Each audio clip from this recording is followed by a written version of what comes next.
And we're live. Good evening, everyone. Good evening. It's Tuesday, and let's have a chat about leadership for Tuesday, April 21st, 2020. I'm your host, Dave Guerra. How's it going? And hope you're doing well. Hope you're staying safe. Hope you're following the rules, paying attention, being a good citizen, being a great human being. That's really where it's at. And I know we get frustrated, we get a little loopy sometimes, but you know what? Sometimes we just got to suck it up. Sometimes we just got to keep going with the flow because, yeah, I understand. We got to be individuals, and this is obviously just not what we expected. But guess what? Sometimes we just got to suck it up and drive on. We got to suck it up and just do what needs to get done. And then eventually this is going to come to an end. It will come to an end one way or the other. And then we're good to go.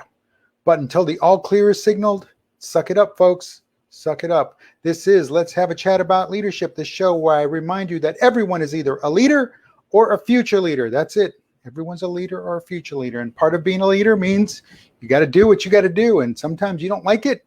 Be the leader anyway. Step up. All right. So enough of that. Today's topic, leadership in the news. What CEOs need from their leaders. That's right. It's a Forbes article that I am referencing. And what they need from their leaders. So here we go. Elizabeth Friedman, a contributor, leadership strategy, practical advice, and insights for C-suite leaders and executives yesterday, April 20th at 2:23 p.m. Eastern. And this is the article that she posted. The number one thing CEOs need from their leaders right now. It's never been easy to hold the top job at any company, but let's imagine what it must be like for your average CEO leading through the pandemic right now. Well, there's two types of average CEOs right now, and I'll get to those in just a bit.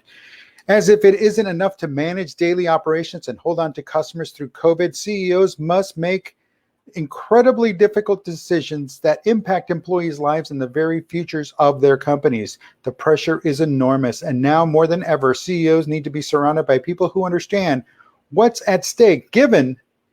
What can senior leaders do to help their CEOs right now? Well, one, demonstrate more empathy. Yes, if there was ever a time to need empathy, is now. And folks, I don't know if you can see it here, but this is what I was working on earlier today on something else.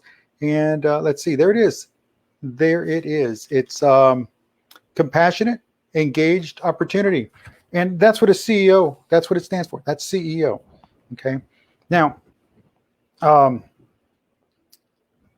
there's some knuckleheads out there that are just more worried about the yachts. They're more worried about their fleet of jets than they are about the employees, the ones who got them there, the ones who helped get them to that. So that's kind of where I'm at an odd right now. I'm at odds with that because is it right? Is it wrong? Is what do you do? And are they demonstrating more empathy?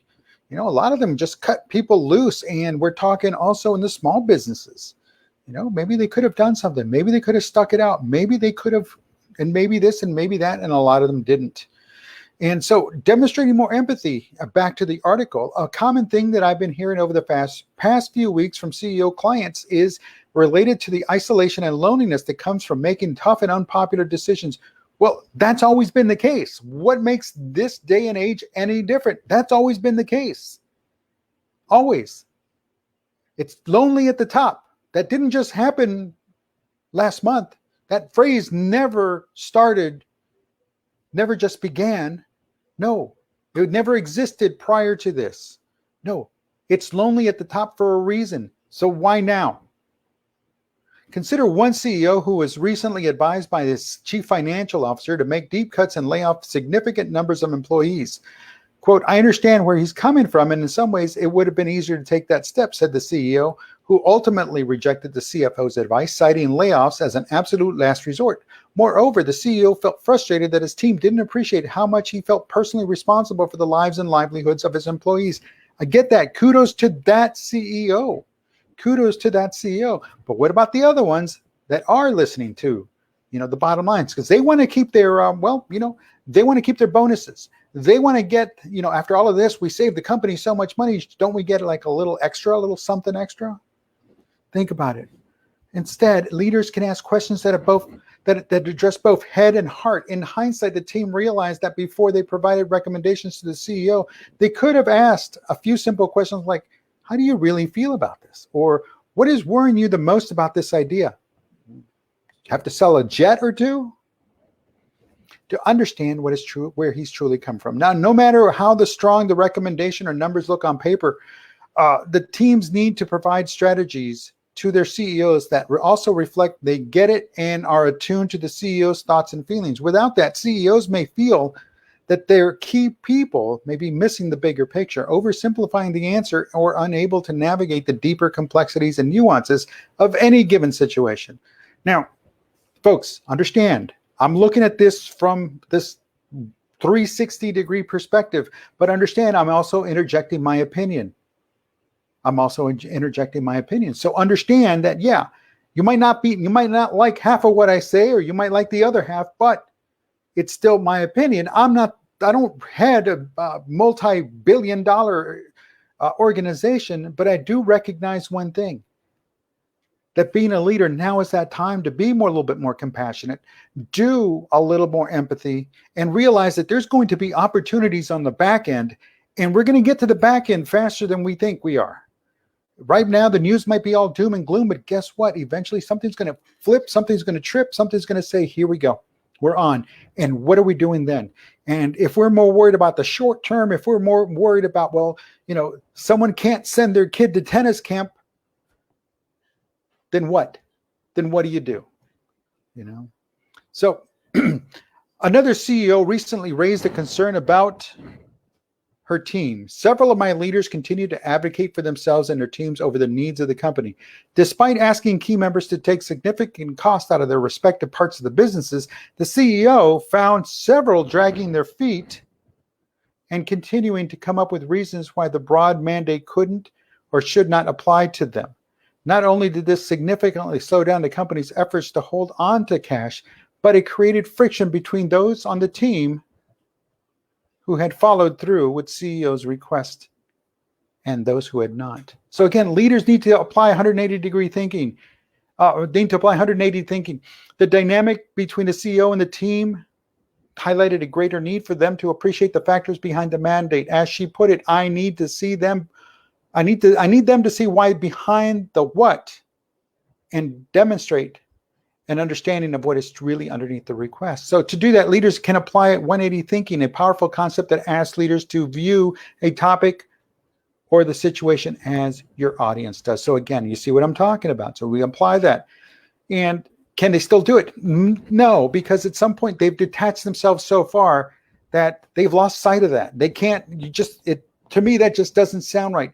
Again, because who the leader is listening to, who the CEO is listening to, and who the leaders are that are providing this information to the CEO have detached themselves.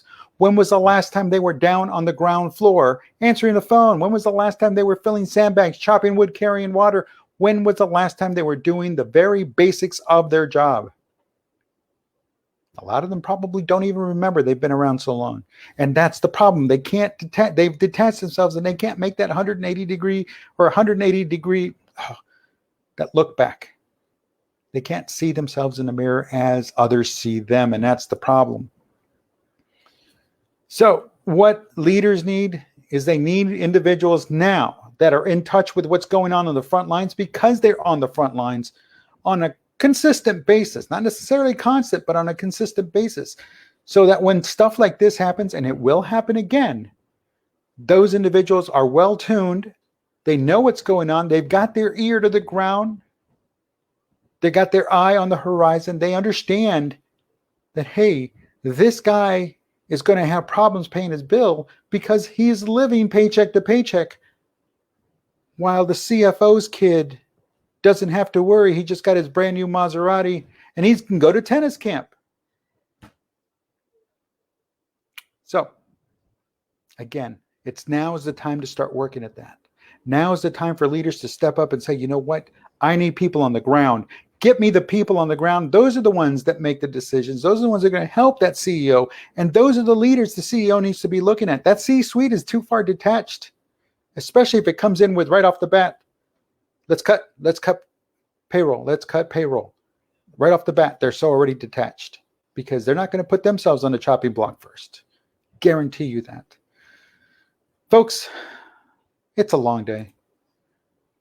Just keep your eye on the prize. Know that it's going to come to an end, no matter how this comes out, and understand that at the end of all of this, we still have to pick ourselves back up, get back to work, and we have to be better than what we were. So now is that time to start preparing for that. And that's what I'm trying to get at. This article is a good article, but it's a little one-sided because it paints a very lofty picture. And while I like it, I don't like what it's saying. Because at this point, it's too late. If you have to say this, it's too late now. It's too late. So let's get to work.